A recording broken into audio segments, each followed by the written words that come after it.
Hi, Deacon John Wilson here, Education Enrichment Director for West Angeles Church. I thought I'd give my reaction to the TikTok application situation. I did a video a year ago saying I was opposed to banning TikTok, but here we are.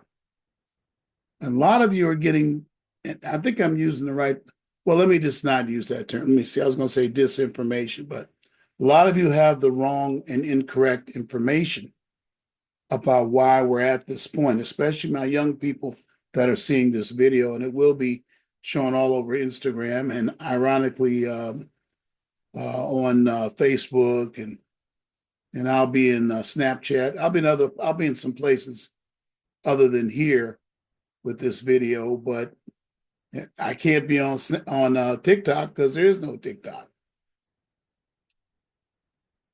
So let me explain what happened in very short terms. It's as simple as this.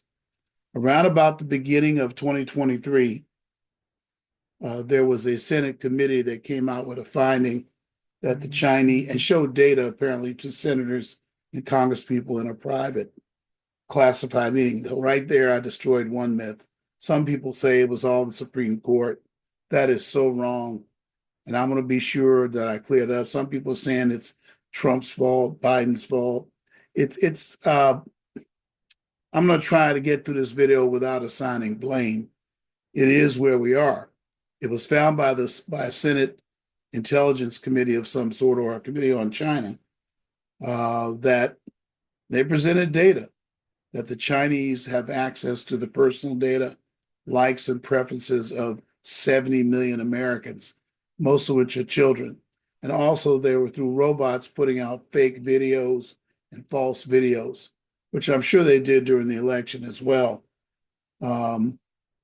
Legislation was passed that gave them a year, almost a year anyway, to sell ByteDance, which is the company that makes TikTok, because ByteDance is wholly influenced, and some say controlled by the Communist Party of China.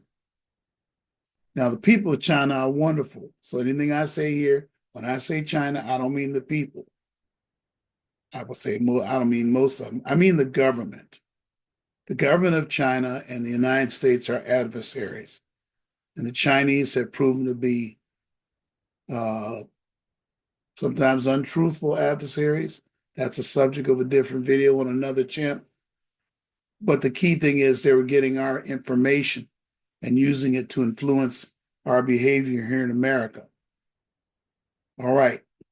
So these Congress people passed legislations to ban TikTok unless they found a buyer. TikTok decided it was to go in effect January 19th. Remember, there's going to be a 6-month deadline. I think it was in July. And they got an additional extension that was written into the law to find a buyer. Well, they spent the whole time with legal machinations trying to fight it, including going to the Supreme Court on their own. The Supreme Court struck it and sent it back, leading to this situation. The Supreme Court said that the Congress of the United States has a right. The executive and legislative branches have a right to determine, because of national security, what's best for America. Now, listen, if you're upset with this, you should talk to your representative and you should be upset with them. But then it went to President Biden, who signed it. Now, there isn't a lot of evidence that President Trump wants to ban TikTok. Here's why. Because both of them, especially President Trump, was very successful reaching youth on TikTok. He also believes it's entrepreneurial, him being a businessman. So his inclinations and instincts are that we should not have banned TikTok. And I was surprised when President Biden signed it so quickly, because they were using TikTok in their last campaign. Ms. Harris was, Vice President Harris was, and all the senators and congressmen use TikTok. Not all of them. Most of them use TikTok. Even though there's been listen to this, there's been a government ban on TikTok for almost a year on their platforms. So it's a weird issue. I don't think it's right to say the Supreme Court caused it. It's not right at all. It really isn't. And remember, it was ByteDance that was suing to set aside the government decision because of free speech. But the justices came back and said it wasn't a speech issue. It was a national security issue. Okay, so that's what's happened with this. So let's stop the disinformation that 9 people. I saw a video by a young man. In fact, look down on the bottom. I think I'll be able to put that link there. Saying that it's 9 people that decided to take away TikTok. No, they just ruled in favor of the law. The law of the land is that TikTok is banned. And I thought it would just be from the store, that you couldn't just get a new issue of TikTok for new users. But people tell me their TikToks weren't working this morning.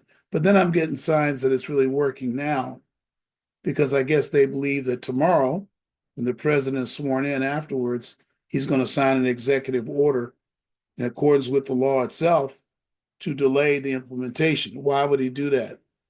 To give TikTok a chance to sell. And there are some buyers out there that would buy TikTok, but they weren't interested in selling before. They thought they could legally beat it. Hope that explanation helps. You might wonder, you might wonder what next? Well, I'm going to do a part 2.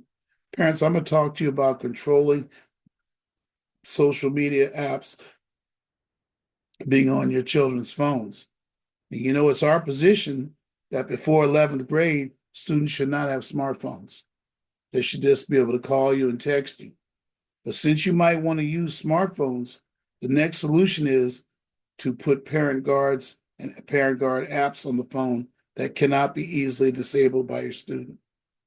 Especially when they get a new phone, it's really easy to do it.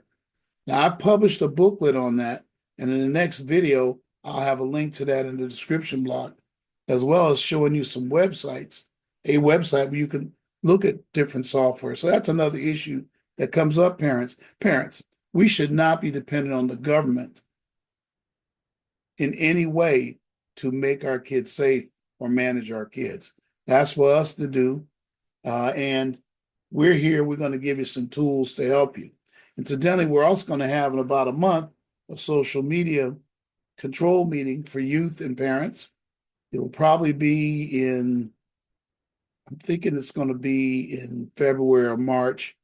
So watch closely for that as well. So this TikTok thing did bring that back to my mind as well. God bless you. I hope that helped. Remember to like and subscribe if these kind of videos are helpful. I try to keep them short and to the point. Remember, our new channel is going to launch on January 25th now, I believe it is. We delayed it for 25 days, but we're going to definitely launch the channel. We'll cover other related education issues, but really child care issues and educational issues from a political standpoint. It's very important that we keep ourselves informed on basic politics, basic political issues. We hope to hit a lot of different current event issues. It's a little different than this page. This site is dedicated to educational videos and college and career and that kind of stuff. God bless you. Thank you very much. Bye-bye now.